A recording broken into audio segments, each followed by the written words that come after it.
Dead Space is a third-person survival horror video game developed by EA Redwood Shores and published by EA, released in North America on October 13th, 2008 and October 20th, 2008 for the PC. For the purpose of this review, I'll be focusing on the PC version on my most recent first ever playthrough on hard mode.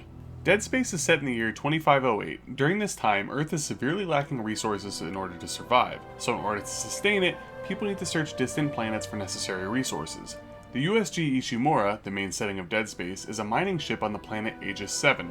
The Ishimura sent off a distress signal which was dispatched to the USG Kellyan, and then the crew was sent to investigate. The crew consists of a few members, namely the main protagonists Isaac, Hammond, and Daniels, and when they arrive on the Ishimura, they are soon to see the hells that have been unleashed. As a survival horror fan, Dead Space really scratches all those itches. It's a good-looking game that features an oppressing atmosphere, creepy enemies in that of the necromorphs, puzzles, interesting gameplay mechanics, an unwinding and unfolding story, jump scares, and a good amount of action with upgradable suits and weapons, which then leads to decent build variety and replayability. You could roughly equate this game to parts Resident Evil, parts Alien, and parts Event Horizon, which in my book is freaking amazing. Probably the most unique part of Dead Space are the stasis and kinesis features, as well as the zero gravity segments. Stasis gives you the ability to slow down enemies as well as environmental hazards, while kinesis is something that will essentially aid in puzzle solving throughout the game. The zero gravity segments, while not my favorite, provide an interesting breaking gameplay where you could vault yourself to different walls and ceilings, usually revolving around puzzle solving in these particular areas.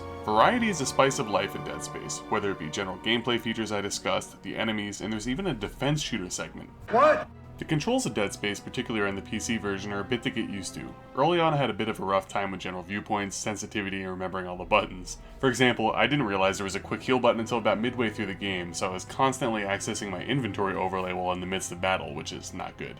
The inventory overlay is very intuitive and is in real time. Coupling that with the obvious health meters on your suit and ammo display on your guns makes the combined minimalist HUD quite unique for its time. The soundtrack of Dead Space isn't anything that sticks out to me, but it does its job in ramping up the horror and dread. I don't remember having a tough time on the normal difficulty on my first playthroughs years ago, however I did find that the hard mode presented quite a challenge, especially in the early game while managing smaller ammo amounts and weaker firepower. So yet again, there seems to be a good variety for whatever type of playthrough you'd like to endure, relaxed or challenging. All in all, Dead Space has all the features that you're looking for in a survival horror classic. My only gripes with the game, again at least on PC, are the general controls and movements, as they are clunky at times, and there's definitely a few areas of the game that can be extremely tedious on higher difficulty, and some puzzle segments which are a bit lacking. Overall, this is one of the survival horror GOATs, and it needs to be recognized as such. I couldn't be more excited to finally play through the rest of the Dead Space trilogy at some point in the near future.